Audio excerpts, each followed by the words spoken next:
panel tonight that is already here in studio to discuss State of the Nation.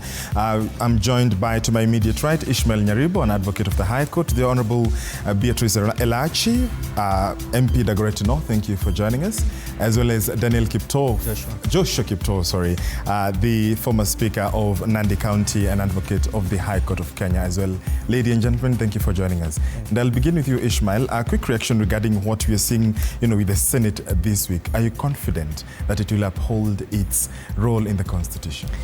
Yeah, I think the Senate actually acted very maturely. If you look at the way they handled the Kericho governor impeachment, and I think they demonstrate very high level of understanding and patience and tolerance and giving their clients, quote unquote, opportunity to express themselves.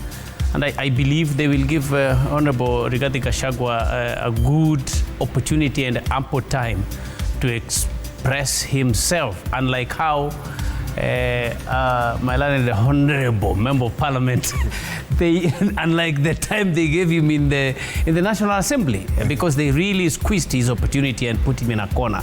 But I believe the Senate might do better by giving him ample time. Yeah. Yes. Did you squeeze the Deputy President as Wakil here alludes? No, it was for us, the Senate is the trial chamber.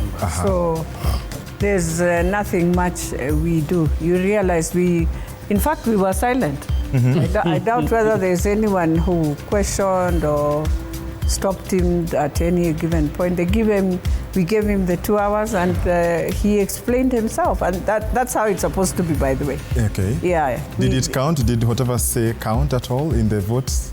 In terms of... the outcome of, the vote that we saw.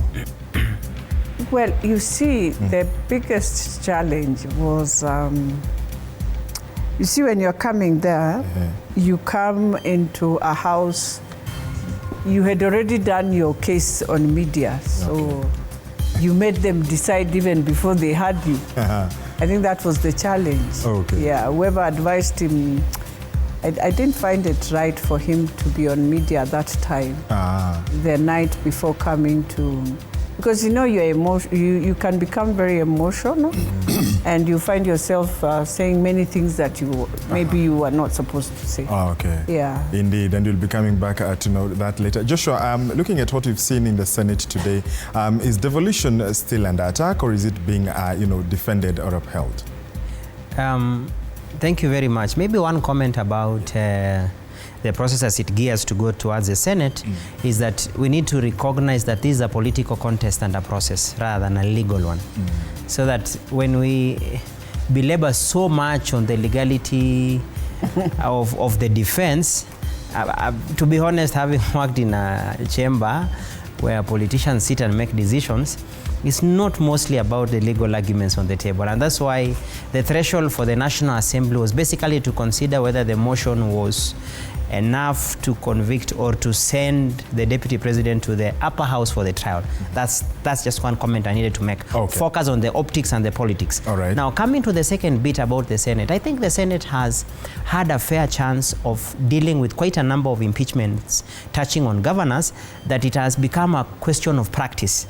You only know the strength of our devolution, whether when you talk about the laws or the practice, through such actions. And one of the key aspects, if you look at how many impeachments have gone through the Senate, up to now today, when you had the impeachment for the Kericho governor, Dr. Mutai, something interesting you could see is that Senate has grown much in this space of being the protector and more or less like a supervisor of devolution, to the point you can have confidence that the mechanism works. Did you anticipate that in a single session of 2 hours they would acquit based on a technicality that was glaring? On a good day previously, it wouldn't be in a case.